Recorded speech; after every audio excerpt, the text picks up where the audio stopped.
কার্তিক মাসের পূর্ণিমা তিথিতে উদযাপিত হয় শ্রীকৃষ্ণের মহারাসলীলা। মৌলভীবাজারের কমলগঞ্জে মণিপুর সম্প্রদায়ের প্রধান ধর্মীয় উৎসব এটি। উৎসব ঘিরে শুক্রবার দুপুরে জড়মণ্ডপ ও আদমপুরের তেজগাঁও সানা ঠাকুর মণ্ডপে আয়োজন করা হয় রাখাল নৃত্য। পরে সন্ধ্যায় ঐতিহ্যবাহী মণিপুরী নৃত্য ও সঙ্গীত পরিবেশন করেন মণিপুরী শিল্পীরা। দেশের বিভিন্ন জেলার দর্শনার্থীদের পাশাপাশি এই উৎসব দেখতে আসেন বিদেশিরাও।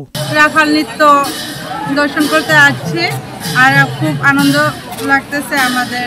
রাধা কৃষ্ণের যে প্রেম অভিসার সেটি আসলে নৃত্যের দ্বারা গোপীগণ রাধা কৃষ্ণের সাথে সেটি নৃত্যের মাধ্যমে তুলে ধরার চেষ্টা করে। আমরা মণিপুরী সম্প্রদায় এটাকে ধর্মীয় একটি উৎসব হিসেবে পালন করি। এটা হচ্ছে আমাদের মণিপুরের একটা মিলন মেলা। এখানে এটা 182তম এবারের অনুষ্ঠান। রাস উৎসব সুন্দরভাবে শেষ হওয়ায় সন্তোষ প্রকাশ করেছেন আয়োজকরা। এটা সনাতনীদের প্রধান ধর্মীয় মহোৎসব ভগবান শ্রীকৃষ্ণের মহারাসলীলা, যার 182তম উদযাপন এবারে কমলগঞ্জে হচ্ছে। সকলের ঐকান্তিক প্রচেষ্টায় এবং সমন্বয়ের মাধ্যমে আমরা এখানে শান্তিপূর্ণভাবে এই বছরের রাস উৎসবটি উদযাপন করছি। এখানে আমাদের মণিপুরী সম্প্রদায়ের যারা আছেন সবাই এই উৎসবের আনন্দ ভাগাভাগি করে নিয়েছেন। এদিকে দিনাজপুরের কাহারোলে কান্তিজিও মন্দিরে মহারাস উৎসব উদযাপন করা হয়েছে। এই উপলক্ষে ভক্তদের পদচারণায় মুখরিত হয়ে ওঠে মন্দির প্রাঙ্গণ। কেউ এসেছেন মনোবাসনা পূরণের আশায়, আবার কেউ এসেছেন পূর্ণ লাভ করতে।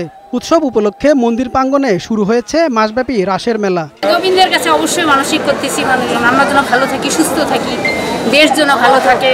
আসলাম, ভালো লাগলো আর ঠাকুর দর্শন করতে পেলাম, যে একটা পূর্ণ ভালোই লাগতেছে। অনেক এখানে মানতি করছে, প্রার্থনা করছে, তার মনের সব পূরণ হচ্ছে। আমরা অনেক আগে থেকে এই মন্দিরটার নাম শুনছি এবং এখানে এসে আমরা খুবই খুশি হয়েছি। সুন্দরবনের দুবলারচরে শুরু হয়েছে প্রায় 150 বছরের ঐতিহ্যবাহী রাস উৎসব। জাগতিক পাপ থেকে মুক্তি লাভের আশায় শনিবার ভোরে সৈকতে পূজা আর প্রার্থনা ও পুণ্যস্নান করেন ভক্তরা। রাস পূজা ও স্নান উপলক্ষে সুন্দরবনের কঠোর নিরাপত্তা নিশ্চিত করেছে কোস্টগার্ড। এছাড়া খুলনা উপকূলে বিভিন্ন নদ নদীতে জোয়ারের পানিতে গঙ্গা স্নান করেন সনাতন ধর্মাবলম্বীরা। খাগড়াছড়িতে 3 দিনব্যাপী রাস উৎসব উদযাপিত হয়েছে। আজ শেষ দিনে শ্রী শ্রী লক্ষ্মীনারায়ণ মন্দিরে রাস উৎসব ও পূজা মণ্ডপ ঘুরে দেখেন Khagrachhari region commander brigadier general Sharif Mohammad Aman Hasan. এ সময় পূজা কমিটির নেতাদের হাতে শুভেচ্ছা উপহার তুলে দেন region commander. Desk report, Baishakhi সংবাদ।